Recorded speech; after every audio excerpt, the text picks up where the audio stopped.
All right. Here we are with another episode of Talking Sports with the Legend. Tonight's guest is Deotis Carolina. Where were you? Where are you from? All right, hey Steve. I just to take the time to say thank you for definitely having me on.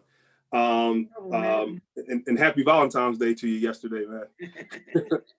So I was born in Alany, so Alany area, 10th and Alany, and I was there all my life. Right now, my wife and I, we live in Middletown, Delaware, so it's about 5 minutes outside of Maryland, and we've been here for about 11 years now. So I went from Alany, and I also went away to college, and then came right to Delaware. Where did you go to? Were you forced to go to Doherty, or was it A choice? Oh, hey, I'm gonna tell you. The note back before it was mandatory. You were mandatory where you went, yeah. Well, let me just say good question. So we had some options. So I went to Holy Child. From 1st to 8th down Broad and Duncannon. And it was interesting because like all the girls, most of them, they went to Girls High or Little Flower. And the guys we went to Doherty or Roman Catholic. And I'm telling you, I wanted to go to Conor Doherty High School. I played AAU and also CYO, I should say, CYO back then, CYO basketball. And we used to have tournaments at Doherty. So I know that was Heimendicker's way of, getting individuals, to play for his program. And, we went there, and then I heard of this guy named Catino Mobley. And I definitely wanted to, go there. Rome was a little farther too. Doherty was more of in my not too far from my neighborhood. I didn't, I wanted to, well, I should say my mom wanted me to be in a situation where if I needed to walk to school, or if I had to walk to school, I could. And Roman, I would definitely have to take the subway or something like that. So, I wanted to go. To Doherty, definitely. Yeah, actually, Katina Mobley's gonna be on here next Monday. Oh, awesome! Today. Awesome. Yeah, it's my buddy, man. We used to play together. I played with him several times. At Central and in Houston. My brother lives in Houston. And when he played for the Houston Rockets, him and my brother used to connect, and they would talk a lot. So yeah, Catino's that's a good guy, man. He's a good guy. I remember going to a lot of the games when Mobley was on the team. That was probably he's 2 years ahead of you, right? Yeah. So Mobley is probably about 3 or 4 years ahead of me. Yeah. So when I went there, I went to Doherty in '94, I guess, and he was gone. So he's 3 or 4. He's 4 years ahead of me. Yeah, I think we saw him. It was his senior year. I think we saw him, maybe his junior year too. We went to see because I went to all the games because Amy was the cheerleader. Right, but Amy wasn't the same year as Mobley. I think Mobley was a year ahead of Amy or 2 years ahead of Amy. He might have been 2 years ahead of Amy. Right. Yeah, because my niece was born in 1977. And she was a cheerleader, so we started going to the games because of that. And then, of course, get me down on the court after the game. Yeah. I just remember that championship game, and I've seen that game, and I definitely wanted to go there. And you look at, how you have the North and the South. So the Northern Division, I just had some pride, for the Northern Division. And the time I went Southern Division, they had a lot of the powered schools and different like that. They recruit and different things. And I know a lot of those guys. So I'm not saying anything bad about them, anything like that. But in the Northern Division, you had to be in the neighborhood, right? Yeah. Around the neighborhood. So the guys that you knew that played with you, you knew them all your life. So I definitely, I like that. And I always had pride for playing in the Northern Division. Always. Yeah, it was a lot different back then when you played, because you played only against the Northern, and then you would play the Southern in the playoffs. Right. And sometimes they would have a scrimmage game, like in a preseason game or whatever you want to call it. But for the most part, you didn't play them teams until you got to the playoffs. Right. And back then, like you said, Roman was always big, and then you had Carroll started coming up, and but I tell you, Northern boys didn't. You guys didn't disappoint me. Like you said, Doherty held their own, and Judge played well. Ryan had some decent teams, and then North Catholic came up there at some points. So it was always really competitive games, always. Yeah, absolutely. Yeah, I went to Doherty. I graduated in '08. I wish I could have played basketball. Soccer. Yeah. I wish. Steven helped out with the girls team and the boys. The girls basketball. I'm sorry, I meant to say basketball and soccer. Right. Yeah. Yeah, I used to.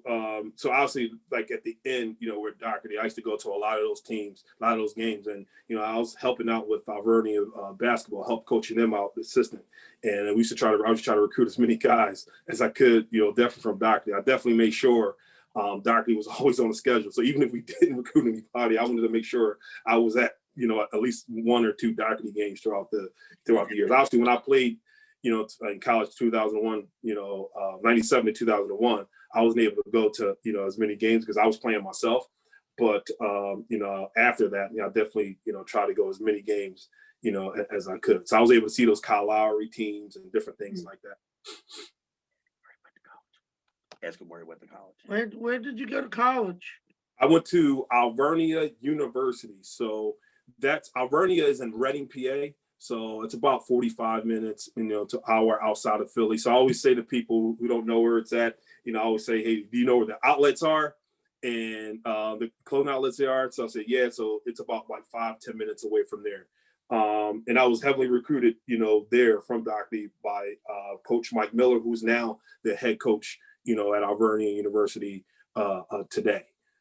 So, and at that time when I went, the year I went, 97, the year before, 1996, Alvernia University went to the Final Four. So my freshman year, we were ranked second in the nation, in college basketball.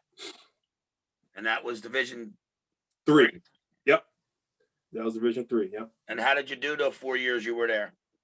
I was good. I was recently named Hall of Fame in 2000. I was on the 2016 team for the Athletic Basketball Hall of Fame, or Athletic Hall of Fame. I would say all the years. I mean, I made all conference, for 3 years, there.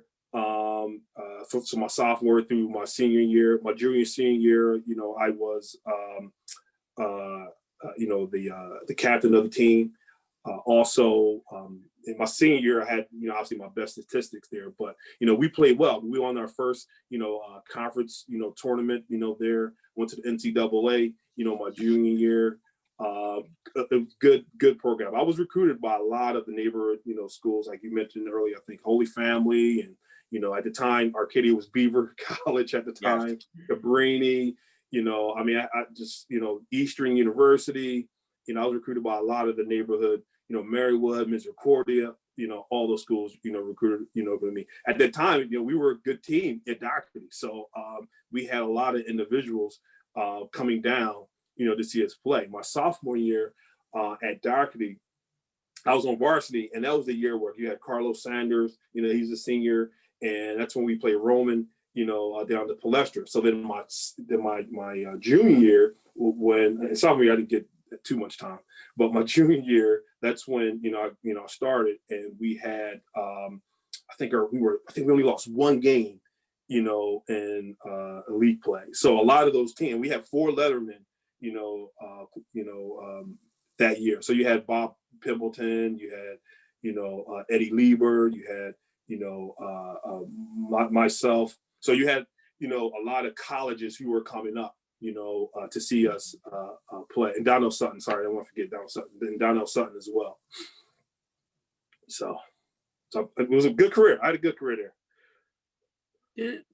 Did you ever coach? Yeah. So I coached at Alvernia University, helping out with the men's basketball program.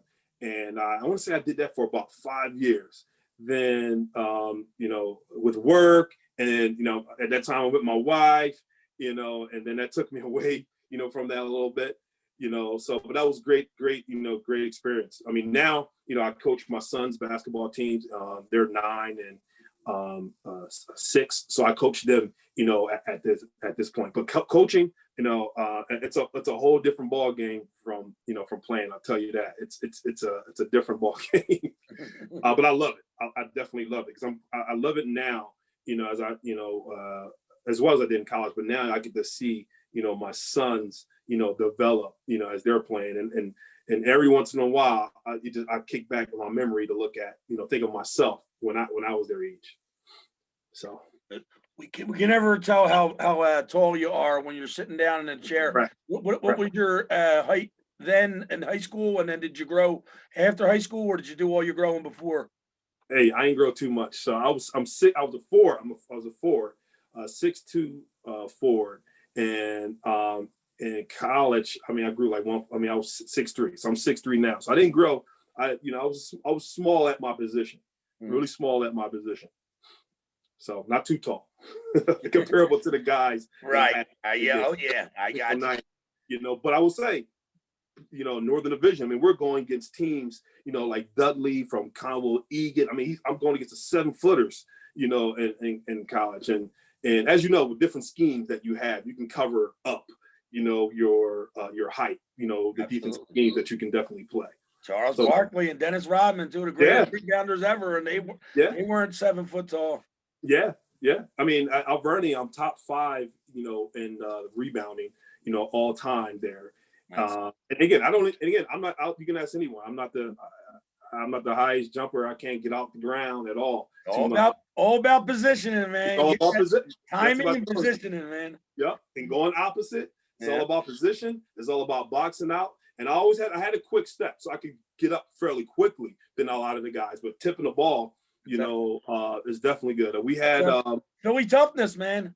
That's what it is. Gotta want the ball. Yep. We had I played with a guy, Lonnie Walker, right? So Lonnie Walker, and actually his son now, Junior, plays for Fourth, I should say. He plays in the NBA, plays for the Spurs now. And he was a guy that taught me a lot about technique. And I think he was 2 years ahead of me at Alverny. And in the year, I think he led the country in rebounding, the year before I came. And he finished up, with, over 1,000 rebounds and, over 1,000 points. And he taught me a lot about different techniques real early on.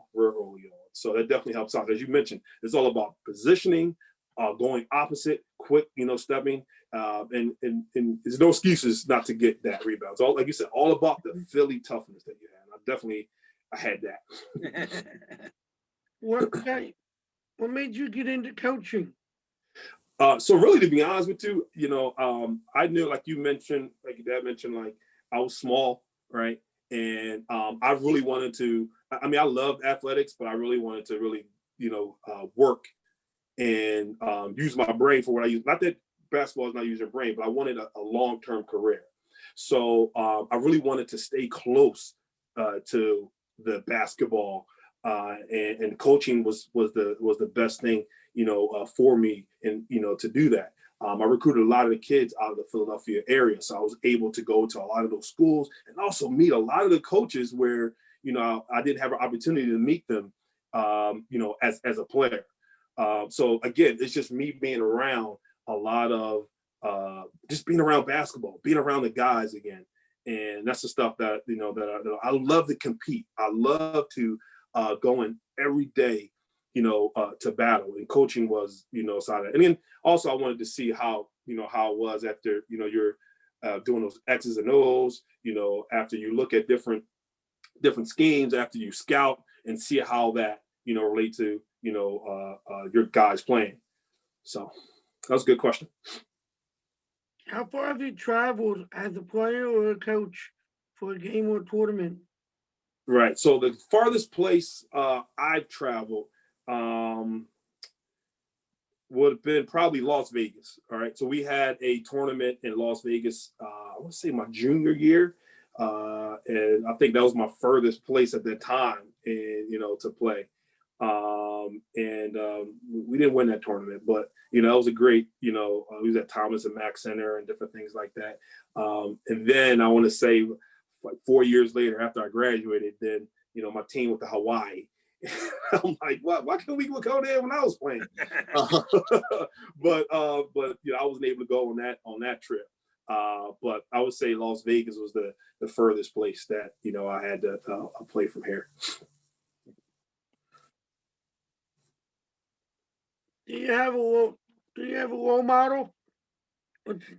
Did you have a role model? Yeah, my role model, and that's it. That's an easy one. My role model is a combination of twos. That goes with a lot of twos. Is my parents, and it's my mom and my dad, and they were different in the way they taught me different things. My dad was quiet in the way he did things, but he showed it by action. And he was an individual that he'll work 2 or 3 jobs, 5 in the morning, where he would get up and go to work, and then go to bed. I mean, he's still not home at the time I'm getting home, so he's coming back at 9. My mom, she was the one, she worked as well, but she was the homemaker. She was the one that was at every game. She supported me, all the time. She was at Las Vegas. She was in North Carolina. Anywhere, every game, at Dockley, at Alvernia, any game that I went to, my mom would be there. And they're definitely the 2 people that I wanted to model myself after, and show a great example to, definitely my boys and my kids that I have. What was the biggest game that you ever played in? The biggest game that I ever played in, again, that goes in twos as well. So I got one from Doherty and one from Alvernia. So it would have to be for Doherty. Can I give you one from Doherty and one from Alvernia? Is that okay? Doesn't matter. Okay. All right. So it would have to be, and they're both my junior years. I may have mentioned it, but it was the year we were, we only lost 1 game in a Northern Division, and we had to play Carroll, at the Palestra. And I want to tell you, that was the biggest game of my life with the amount of people that I played in, and I froze. And I will tell you, I didn't have the greatest game that game. And I remember just looking into the crowd, and I'm like, oh my goodness, am I actually here, playing at the Palestra? And that was definitely a big game because, we only lost, one game that year, and, they had a couple of good guys, Phillips, Thompson, a couple of good guys. I can't think of the coach's son at the time. I can't think of his name. He was a guard. But they had they had a good team, but they were a team that we could, could beat. But I think we lost, by single digits, so we played well, but we lost by single digits. And my junior year at Alvernia, it was the conference championship, and whoever won that conference championship was able to go to, the NCAA tournament. And, that was, and I remember, and it was interesting because I would always remember that game, my junior year at Doherty, and how I believe I didn't have a good game. And I always told myself that never will happen again. If I ever get into an opportunity where I can play in a game like that, I'm going for it. And I played really well, that my junior year in college. And we were able to go to the NCAA tournament. And, we played Penn State, where they had an All-American, and we only lost about 4 points. I think their All-American only had 4 points, and we lost about 4 points. We were up about most of the game, but going all the way to Erie Bearhard was one of was where that game was. But there were my 2, biggest games. One I won, and the other one, I lost. So, how many different colleges were looking at you? I can't put a number to that, but definitely over 10, definitely over 10, colleges, that were looking at me, my junior and my senior year. So over 10. I can't give a specific number, but definitely over 10. I have a book that my mom, have, and it's a scrapbook that I still have. And she has all those, all the letters and all the acceptance letters, and, that I had. And I still have that, down, my man cave that I have. I still have that, information, but it was definitely over 10 schools. How cool was to play for Mr. Heimendinger? Heimendinger was cool. So Heimendinger was he was fiery, right? And I remember, like, he really didn't yell at me too much. I mean, he got me one time, right? I mean, you know, and that was early, and he didn't never have to say it again. I remember not running hard, you know, I think I was a sophomore, and I didn't run hard in practice, and he got on me, and that was it. He didn't have to ever tell me about anything after that ever again. But he got the best out of you, and if you couldn't take it, then you just couldn't take it. That's that old school type of coaching, you know, that he gave. So he knew his stuff. He knew his stuff. It was entertainment for a lot of individuals that didn't know him, you know, that would be in the stands, in the crowd, looking at him, just laughing at, what is he doing? Stopping his feet with his penny loafers that he had. But if you knew him, it was a situation where you knew he cared about your team. What I also appreciated was there was a great connection that I had, you know, with a lot of the assistant coaches, you know, Dave Distel, Coach Leonetti. I mean, it was a difference where they knew that, all right, if he got on you, if Dinger got on you, they were coming after and said, all right, it'll be okay. Like, you just got to do this and do that. And that was a great balance that both of them, you know, showed. So it was cool. That year you guys lost one game. Who was that to? That was to Wood. So it was to Wood. And Wood, it was a junior year. And you can tell this, they had a younger team coming up. That next year, they did well. I mean, the next year, I think they had like 3 lettermen that year, or like all Catholic that year. My senior year, I think they may have beat us twice the following year. You could tell they were developing all through, the 4 years that we were there. And it was what I think about that every once in a while. You know, about that Wood game, because we really wanted to go undefeated, you know, that year.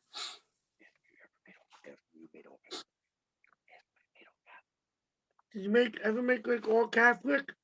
Yes. So my junior year, I made third team all Catholic. I was also a McDonald's All-American nominee my junior year as well. Yep. My senior year didn't make it. Now, senior year, we had a lot of guys coming over. That was a great team we had in '97. We had a lot of cooks in the kitchen, I would say, right? So we had a lot of great guys, you know. I mean, I think we had like 13 seniors. We had 13 seniors, and it was a shame because we just didn't get an opportunity to mesh and gel as a adhesive unit with that team. So I think that year we only had 2. I was, I went to the senior game that year, playing the senior all-star game that year. But for all Catholic, that was just a 1 year. Why you chose Albernia? Yeah, Why did you choose Albania? Yeah, so I chose Albernia, University because, well, one, it was, not too far from home. I wasn't one of those kids that wanted to travel, far. I wanted to stay, kind of close, to home, but farther enough where, I wasn't coming home every weekend. The academic program for Alvernia for business was one of the tops in the country. So at that time, it was like the 5th best small business school in the country. And I went to school for business management with a human resources concentration. And basketball wise, we were coming in, ranked 2nd in the country. They just went to the Final Four as a kid. Leaving a great program at Dockley, I wanted to continue, that tradition. And also, we were playing a lot of schools that were in not too far from home. So if my mom ever wanted to come, or any friends or family you wanted to come, to any of the games, they wouldn't have to go far. So that's the reason why I wanted to go there. That's a great answer, because a lot of people say the same thing, like they want to get away. And I said to Steven, I said, when these guys get a chance, a lot of them don't want to go too far away, because Right. Like you said, your mom wanted to go to see the games, and it was great because you were playing all those teams around Philly, Beaver, Yep. and it was funny because they're still in that same conference. And Steven's gone to a lot of stuff through Rick Leonetti's program, AHA. They Yep. have a great program, and Brent Athen is in it. Temple. Yeah, but I'm talking about the Division III schools. Yeah. Brent Athen's in it. Arcadia now beat, what you Yeah. Beaver. Yep. So, and I think Penn State Abington. yeah, they're gonna they might start doing it too. Yeah. And they were in and out. Yeah, and they're Division III, right? Yeah. So they're Yeah. Division II, Yeah, and that's why I said to Steven, I said, and these kids are, going to these smaller schools because they're getting a great education and you're getting an opportunity to play. And I try to tell people, it's funny because some of them will say, well, my kid doesn't want to go Division I because of the, how much they ask them to put out. I said, well, a lot of Division III schools, they want you to put out that, but you're also there to study. And that's the main thing. These kids, I try to think, I laugh because, that's why I asked you how tall you were, because some people think just because you're 6'10" that you're going to be a Division I prospect. And I said, look, Division I takes the best of the best of the best, and Division III, you can be a great player and then get a great education and play instead of going to one of these Division I schools and going to practice every day, but you ain't getting into games. That's right. When you come in at Division III, you got to know. And we had some kids that played, overseas and things like that. But at the end of the day, like, you're going to get your education. Again, it's nothing I'm saying bad about Division I, or Division II, but your chances are slim, playing, in the NBA, right? Mm-hmm. So you have to get that education. And I've hosted a basketball clinic in Maryland a couple years ago. I did it 2 years. And I was telling the kids, it's only 1% of individuals who go to Division I programs that make the NBA.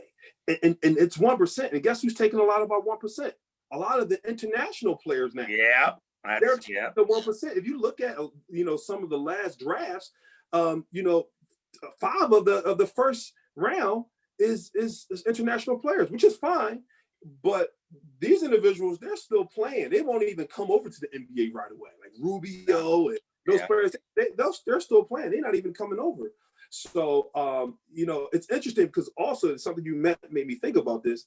When I used to recruit, and I coached, I'm 41 now, but I was recruiting. I was 25, 26 years old. And I would still play basketball, and like every day. And this was before marriage, anything like that, where I was just me, playing 5 days a week.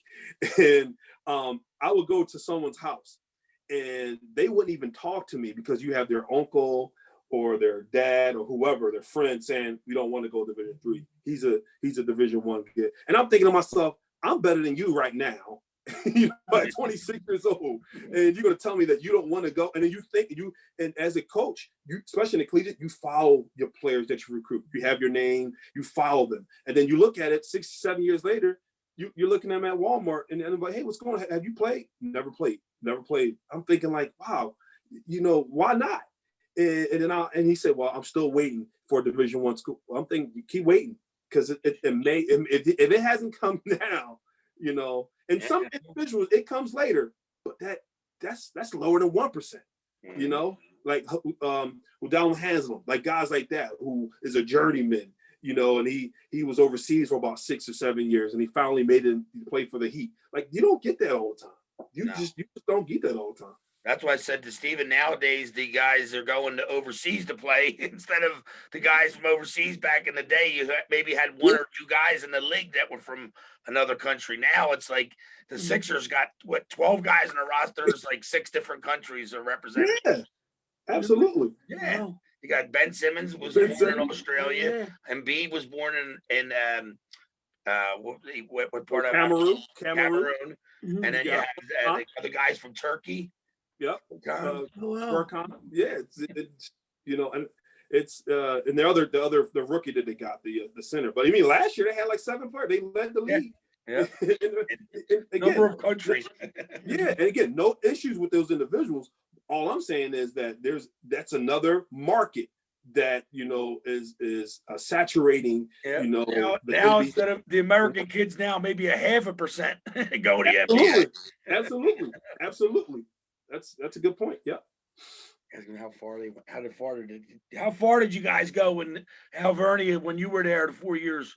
And did you get the division? You said you made the we played Penn State in the first round, and we lost in the first round. So we only made that first pick. I mean, but we packed our clothes for staying for a long time. And again, I think at that time at Penn State, Bear was the fourth ranked school in the country, and we almost beat them. And and again, after, as I was coaching, we also lost in the first round. I think my second year of coaching, and again, we played the number 2 school in the country, and we took them down. We were down by 3 points, and we were up by 3 points, and then they hit I want to say 6 seconds left, and they hit a 3 to tie the game, and it's tough playing those type of teams in overtime, because they know that all right, this team ain't playing, so let's get going. So. I don't want to look anymore. I don't know. Any more questions I could ask? Yeah, whatever you want to do, dude. You want to get it? Who's your favorite team to play against in the Catholic League? Judge. That's easy. That's easy. Ours was a Judge. That was our rivals. It's like Dallas Eagles. Again, I'm a 4-for-4 guy. I love all Philly sports, but you get ready to play that team. We didn't like each other. We just didn't.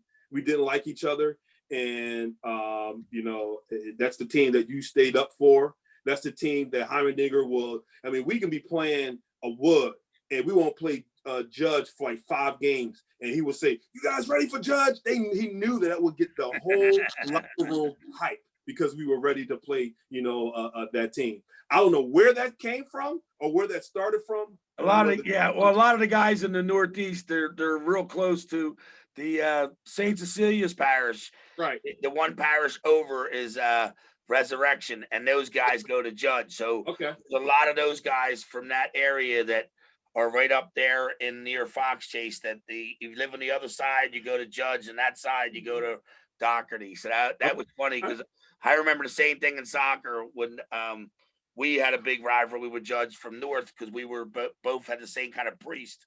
Right. But Doherty and Judge had their own thing because of the neighborhood thing was more. Yeah. Okay. Yeah. I never knew that. We were like, we had a lot of people. I played with a lot of guys in my neighborhood that went to Doherty, because we played an organization called Lighthouse Boys Club. Yeah. And it was, and the soccer team was like, soccer field was in between Judge and Doherty and North. And I always told people it was closer for me. I lived on Front Street in Kensington. Right. So I could take the 57 and it would drop me right off at Doherty's door. But for North, I had to take a bus and then the L to get to, trolley back in the day, and then the L to get to North. I said, but Doherty, I could have went on one bus and then right outside my door, and it let me off right at the door of Doherty. Mm-hmm. Yeah. It's funny. Yeah. No, I didn't. I never knew. I just knew that I was told to not like Judge. Judge. That was it. We knew to be up for that game. I don't care who was hurt on our team. I don't care who's. We played that game. And it was a situation where my junior year, we played Judge at Doherty, in that first round, and I remember having the ball. I remember having the ball. My buddies, they get on me because 2 of my best friends were at the game. And I think we're up by like 3 points. And I had the ball up at the top of the key, and I almost lost the ball. And I just went and ran. I just went, knees all bruised up, because I knew that we could not lose to this team, So, yeah, it was Judge, definitely. I got a question for you. We didn't think of this one. Oh, did you play in the Sunny Hill League? Yeah. So I played in Sunny Hill. I played in Positive Image. Positive Image was more the team I played, league I played in. But I played in, Sunny Hill. I played for 1 season, for Sunny Hill. Who did you play? What team did you play for when you played in the Sunny Hill League? So I played for team in Huntington Park. Okay. So I played for Huntington Park's, team Warriors. So I played with them. And Positive Image, I guess was a group of guys that we played with, and that we played with. And then when I got older, like even after I played on Parkside, 52nd Street, Parkside, Right. One year of that. Yeah. All right. Is there a McDonald on the team when you were Yeah. there? My man Matty. So Matt McDonald, I know his little brother Mike. I know he's coaching now at for the girls team. Wood parents love the parents, great parents, and good. The fathers. This is a great, we had them on. We had them on as guests. I actually played. Oh yeah. Yeah, His dad. Mr. McDonald started an organization called the Fox Chase Champions. Yeah, I saw that. For special needs kids, and Stephen was on that at 5 years old. Stephen started playing baseball with him. Oh wow. Yeah, soccer. Yeah. No, baseball was the first, and then soccer. Yep. Yeah, baseball. Yep. Remember the baseball team? Oh, yeah. Yeah. Mom was a good basketball player. She coached the women's basketball team while I was there. We're proud of all their kids, but Matt, the one you went to school with, he's a doctor now, right? Yeah. So let me just say this too. So my wife, is a nurse practitioner. Get out! Congratulations to her, man. That's awesome. Yep.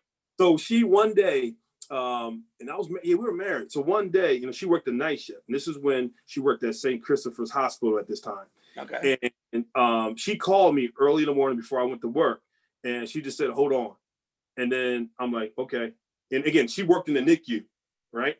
And she was a NICU nurse at the time. And then she passes the phone to Matt. And I'm like, "Matt, what's going on?" They actually used to work with each other. And because he's like, "Deotis," she's like, "I know Deotis." My name is unique. It's not too many Deotis. Exactly. And I know he does a lot of stuff with pediatrics and NICU, things like that. But he was the starting point guard my senior year. That is funny. My senior year, and we graduated the same. We're in '97. I had my graduation parties at my house, my high school when I was in high school. Had a couple other guys. So yeah, great family. He was the at Darkley. We was in student council, and he was the president, and I was the vice president of student council. So the Alany Times, you'll see us having our pictures. But yeah, definitely great family. Definitely. Now you gave us a whole nother question. Now we got to know, you gonna go in politics now that you're down in in Maryland down there, Delaware down there? Trust me, I'm into politics now. Yeah. Right? Yeah, I'm into it. Here's the thing. I need my sons to be a little bit older because it takes a lot of time. And, oh yeah. And I say this, I wanted to start off, and I was telling a lot of people I wanted to start off, working in, through with the school board and different things like that. Yeah. Because it's a lot of things that I believe that I can change and work with a lot of individuals, but you need the time. Yeah. So if my kids was a little bit older, probably 2 or 3 more years older, then I could definitely do it. I would definitely. You're obviously an intelligent man. You married a doctor, so yeah. Yeah. I got lucky. Man. I'm the lucky one. We all get lucky that somebody puts up with us, man. Yeah, you're right about that. If it wasn't for Steve's mom, I don't know where I'd be right now. Steve, how about asking me your best question, your favorite one at the end? Oh, what about today? Yeah. If you could have dinner with 3 professional athletes, who would they be and why? Whoa! All right, that's a good one. Could be coaches and coaches or players, and dead or alive. Tell them too, right, Steve? Well, you already know my first one's definitely it would be Kobe. Oh my goodness, it would definitely be Kobe Bryant. My favorite players played against him. Again, he was 1 year ahead of me, and the reason why I just want to see what he got to say. That guy was a smart, intelligent guy. And we haven't even seen the surface of how intelligent that guy was. And you could just tell it was really starting to come up. And I would definitely want to just talk to him and see how, this toughness, and just, I don't know, I just want to be around him. Right.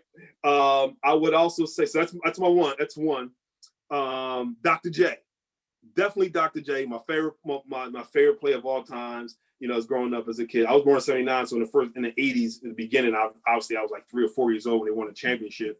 But they were still a good team. So my dad would have the games on, and I met him. I met him, in some of the partnership with the company I work with now, in Sixers, and to me, I think he changed. People talk about Michael Jordan.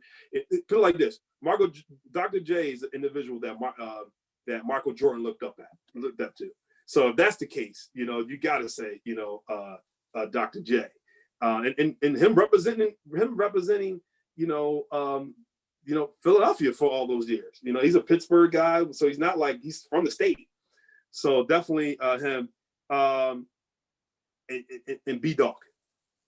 Bryant Dawkins, man, that guy, I love his energy. He's probably my favorite Eagles of all times. And one of the reasons because he worked hard.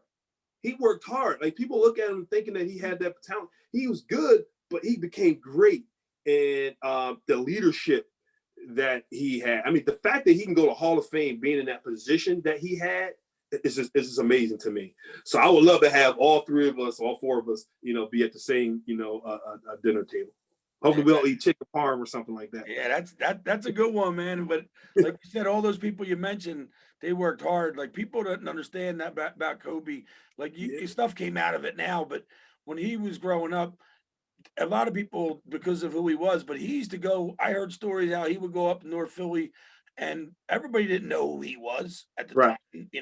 He was just some kid and, he would get out there, but, once they knew it was Bryant, then they knew it was Joe's kid and, but he still had to earn everything he got. And, God bless the soul, but, he was he wasn't born in Philly, but outside of Philly. And, but he had that toughness about him, and it was, and I think a dad put it on to him, telling him like, they ain't gonna let you just come on the court. Yeah, and like you said about Dr. J, he did change a lot for the whole way the game was played back then. Yeah, absolutely. Yeah, people don't realize how great of a defender Doc was. Yeah, people don't realize that. Great hands, man. He had the most unbelievable hands. He would be able to dunk it. And there was one play he made against the Lakers where he went behind around and then he came. Oh yeah, that's one of the best posters in the world. And here's the thing: I met Dr. J now, several years after, obviously about 4 or 5 years ago. You would never think that you didn't know who Dr. J was. I mean, down to earth, nice guy, willing to have the conversation with you and talk to you. And if you didn't know him, you wouldn't think like, wow, this guy's just an awesome guy. So that was a cool opportunity. That's great to meet somebody that you looked up to all them years. Yeah, absolutely. Now you're at the business table with him. Yeah, at the business table with him. Got one more question. Yes, sir. How did you find out the Dockety closed? And how did you feel? So I found out this was the first trip my wife and I took. And she wasn't even my wife. I think we were just dating at the time. Well, yes, we were dating at the time. And we went to Atlanta, right? Our first, on flight trip. And I saw it on my phone. And I'm like, this just can't be true. I'm like, not Doherty. And obviously I was going on the trip. I couldn't do too much, but I remember coming back and I went down there and I tried to show as much support as I could at that time. And at that time they didn't even care about financial support. They didn't care if you gave $2-3 million. Like the decision was made. And I never knew that they were in that situation. Again, I was away playing basketball, away coaching, and I didn't even knew that they were in a situation that they were talking about them even closing up. But that was something that's sad, man. I love my college, but always have Darkley in my heart, always. And the reason why is because you had everybody cheer for you, everybody supported each other. It doesn't matter if I played basketball. I was at the football game. I was at the soccer games. I was at we supported each other, and it was like a big family. And I was just, at that time I was probably 10 years out of school at that time. But it was sad to hear. It was definitely sad to hear it. And every once in a while, I would think about it. And trust me, my sons, they know the song. they know the song. They know it. And my wife, she hears me singing every once in a while. So, the good thing is it's in my heart. My kids are going to know it. They're going to remember, the school that we have. And, and that's people like you, Steve. You keep that spirit alive about Doherty. You keep that stuff alive. you know, and that's what's going to continue, regardless if this school is there or not. You know, it's in all of our hearts. I mean, we have some great memories there. And look Great at this. Look at this. So Mr. Leonetti just gave it to me. Oh, that's awesome. yeah, he gave it to Stephen for his birthday. Yeah. Oh, awesome. Yeah, and he also Yeah. gave Stephen a letter, Yeah. his CD letter. Yeah. And Ah. he gave Steven a nice little note. Doherty gave it to him for him coaching 15 years there. Oh, And wow. he passed it on to Steven because he wanted Steven to have it. And he knows Wow. Steven would treasure it. And Yeah. what a great guy. Another great guy, you know. Oh yeah, Coach Leonetti, a great guy. I don't talk to him, you know, much, but you know, I could just know that you do a good play. He just has his hands out real soft, and he just looks at you in your eye. Good job, good job. And that's a coach you want to play for. Like you don't want to let players, you don't want to let coaches like that down, you know, at all. And then I see him doing a lot of stuff, like you talked about the organization that he has. You know, he does a lot of stuff, you know, for people. He's just one of those good guys. You can tell by the stuff he posts on social media. That's a good guy. Yeah, That's a good guy. A lot of good guys. You know, you were around in high school. Oh yeah, absolutely. You turn out so bad yourself, man. Thank you, sir. I appreciate that. I appreciate that. You know, I try. We I get that on my We thank dad. you for your time, man. We really do. Absolutely. Hey, definitely. I thank you for, you know, having me on, and, you know, I definitely appreciate it. And, you know, I look forward to looking at a lot of the other, you know, podcasts that you have up. Absolutely. And well, hopefully we'll catch up with you down in Wildwood. You're gonna come down to the Doherty reunion. Yeah. Hopefully they'll have it this year again. So yeah, absolutely. I'll definitely come down. I'll take Steven down. I make sure. I plan to go there every year. Every year. That's right. Yeah, absolutely. I'll be there. You take it easy. All right, guys. You have a good luck. one. I appreciate it. Thank you. Good luck. You too. Take Thank care. you. Thank you. All right. Bye.